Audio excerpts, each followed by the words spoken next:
Hello friends, आप सभी लोगों का स्वागत है हमारे यूट्यूब चैनल कविंदर भैया। तो आज हम पढ़ेंगे कक्षा 7 का हमारा इतिहास और नागरिक जीवन यूपी बोर्ड का पाठ 13।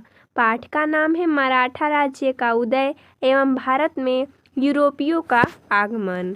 तो देखिए दोस्तों, हम इस पाठ का सभी प्रश्न उत्तर देखेंगे। प्रश्न 1 है, निम्नलिखित प्रश्नों के उत्तर दीजिए। प्रश्न है, शिवाजी का जन्म कब और कहाँ हुआ था? इसका उत्तर हो जाएगा शिवाजी का जन्म 6 अप्रैल 1627 ईस्वी को शिवनेर के दुर्ग में हुआ था। अगला प्रश्न है, शिवाजी के माता पिता का नाम क्या था? तो इसका उत्तर हो जाएगा शिवाजी की माता का नाम जीजाबाई तथा पिता का नाम शाहजी भोसले था। अगला प्रश्न है 3 नंबर, शिवाजी का राज्याभिषेक कहाँ हुआ था? इसका उत्तर हो जाएगा शिवाजी का राज्याभिषेक रायगढ़ में हुआ था। अगला प्रश्न, दक्षिण में मराठा शक्ति के उदय का वर्णन कीजिए। देखिए, हमने यहाँ पर किया है दक्षिण में मराठा शक्ति का उदय। औरंगजेब के शासनकाल में दक्षिणी भारत में मराठा शक्ति का उदय हुआ। मराठा राज्य के उदय में भौगोलिक स्थिति का भी योगदान था। विंध्याचल, सतपुड़ा, नर्मदा और ताप्ती नदियाँ, पूना, बीजापुर, कोंकण की उबड़ खाबड़ भूमि आदि ने मराठा लोगों को परिश्रमी, साहसी और आत्मनिर्भर बनाया और उन्होंने छापामार युद्ध प्रणाली अपनाकर अपने साम्राज्य की शक्ति बढ़ाने में सफलता प्राप्त की। मराठों ने दक्षिण के राज्यों अहमदनगर, बीजापुर और गोलकुंडा आदि की शक्ति कमजोर होने का लाभ उठाया। शिवाजी ने मराठों को संगठित करके एक स्वतंत्र मराठा राज्य की स्थापना की। औरंगजेब का पतन एवं आर्थिक संकट भी मराठों के साम्राज्य स्थापना में सहायक हुआ। अगला प्रश्न है, शिवाजी के शासन प्रबंध के विषय में लिखिए। इसका उत्तर हो जाएगा शिवाजी ने एक स्वतंत्र मराठा राज्य स्थापित किया था। उन्होंने अपने स्वराज्य का शासन प्रबंध निम्नलिखित ढंग से किया। देखिए, हमने यहाँ पर लिखा है, अष्टप्रधान पूरे साम्राज्य का मुखिया राजा था, उसे छत्रपति कहते थे। यानी कि अष्टप्रधान में था कि पूरे साम्राज्य का मुखिया कौन था? राजा था, उसे छत्रपति कहते थे। राजा के अनेक अधिकार थे, वह अपनी इच्छा से कोई भी शासन संबंधी कार्य कर सकता था। शिवाजी ने अपनी सहायता के लिए 8 मंत्री नियुक्त किए। इन मंत्रियों के समूह को अष्टप्रधान कहा जाता था। प्रधानमंत्री को पेशवा कहते थे। प्रधानमंत्री को क्या कहते थे? पेशवा कहते थे। दूसरा है न्याय प्रबंध। शिवाजी बड़े न्यायप्रिय थे। उन्होंने न्याय के लिए पंचायतों की व्यवस्था की। वे अपील स्वयं सुनते थे।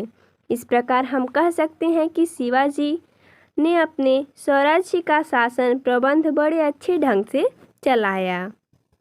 अगला है सैनिक प्रबंध। शिवाजी एक कुशल सैनिक भी थे, इसलिए उन्होंने मजबूत सेना का संगठन किया। सैनिकों को नकद वेतन दिया जाता था। सेना में कड़ा अनुशासन भी था। कोई भी सैनिक युद्ध में स्त्री साथ नहीं ले जा सकता था। उन्हें जीते हुए प्रदेशों में भी स्त्रियों का अपमान करने की आज्ञा नहीं थी। सभी सैनिकों को युद्ध में लूटी हुई संपत्ति का हिसाब देना पड़ता था। अगला है भूमि प्रबंध। सैनिकों में वेतन तथा अन्य खर्चा के लिए शिवाजी ने नए सिरे से भूमि का प्रबंध किया। उन्होंने सारी भूमि को फिर से नपवाया और उपज के अनुसार भूमि कर निश्चित किया। इसके अतिरिक्त मुगल क्षेत्रों से चौथ भी ली जाती थी।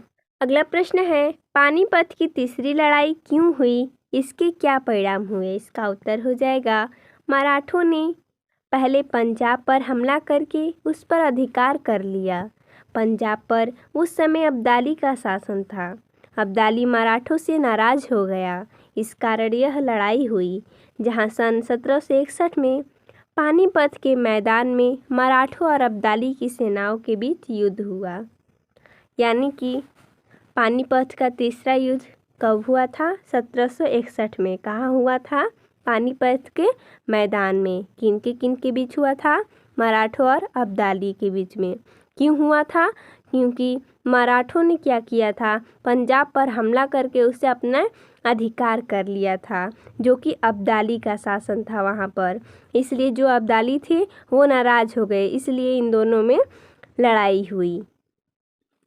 इस लड़ाई का परिणाम यह हुआ कि मराठों की हार से उनकी शक्ति क्षीण हो गई। मराठों के पतन से अंग्रेजों को भारत से साम्राज्य स्थापित करने का सुअवसर मिल गया। अगला प्रश्न है 2 नंबर। निम्नलिखित कथनों में सही कथन के सामने सही तथा गलत कथन के सामने गलत का निशान लगाइए। देखिए हमने यहाँ पर लगाया है, मराठों ने छापामार युद्ध प्रणाली अपनाई। ये क्या है? सही है।